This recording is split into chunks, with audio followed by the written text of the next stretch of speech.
Okay, now we're going to move on to the palm. My sensei here loves the palm strike. I have bad wrists. I have tendonitis in both wrists. The palm strike is not one of my favorites. But this is what I do like about the palm strike. When that hook comes, I don't use just a palm strike. I use my fingers as well, because I'm going to get one of these eyes. And what is the first thing that happens when you get hit in the eyes? Usually, it's to grab it to turn. Most people will do this when they get struck in the eye. They will turn their back.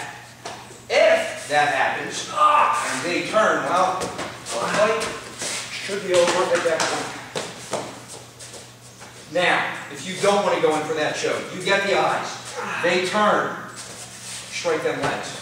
Strike, strike, hammer. Again, kicking. Slaps always work nice on the kidney and grab. Yeah, so he likes that.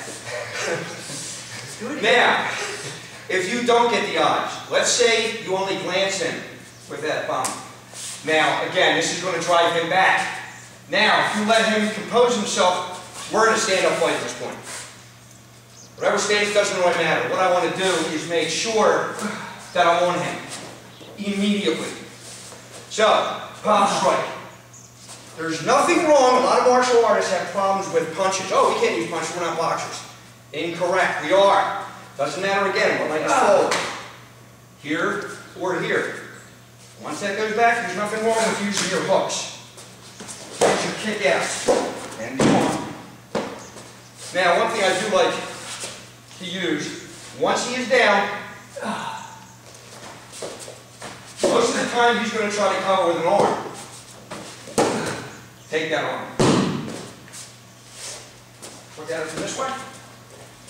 Again, palm strike when he glances. He moves back. Nothing wrong with moving in.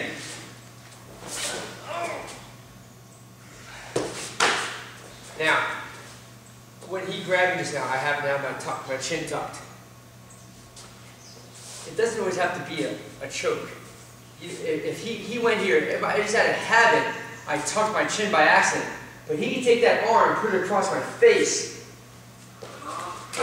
right across my temple, across my ear line, digging the wrist bone into it. Let me get a close-up of this right here. This goes across my face, and it's uncomfortable. I freaking hate that. But it's good, so don't be so upset. If you can't, don't struggle in the street fight. Gotta get the lock in, gotta get the lock in. If you can't get that, move it up. If he's going for my throat right here, and all of a sudden I accidentally right here, move it up, adjust it, or put his forearm right across your nose, your eyes, and break the nut, and crush the eye socket. So in case you're going, that's not a proper choke.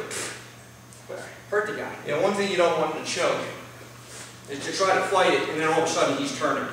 He's turned and he's out. So, you can go across here. You can also lift that brow to go in for that choke. And grab my eye sockets. And now, let's speak about the choke for a second. Choke, again, I don't know what he knows. He can flip me. He can hit my groin. One thing I like to do is to step back.